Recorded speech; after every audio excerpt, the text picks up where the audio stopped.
Habang ikaw ay natututong huminto, unti-unti mo ring natututunan ang falling leaf ride. Isa ito sa beginner's ride. Dahil dyan, magiging handa ka na sa susunod na hakbang.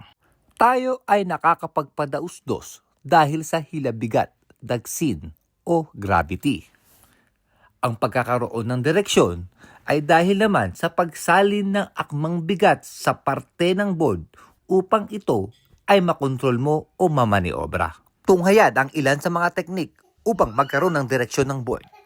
Kung tandaan nyo lang naman dito, kung saan kayo nakatingin, doon kayo papunta. Importante kung paano yung positioning ng inyong katawan, ulo, at kung saan kayo nakatingin. Okay? Pagbasta ng larawan para sa dagdag na idea. So, kunyari, punta ako doon. Okay, leaning toward to your nose. Sa pupuntahan, kapag hihinto, tingin ulit. Importante kung saan kayo nakatingin. Titingin ako doon. Yun. Sentro lagi ang katawan.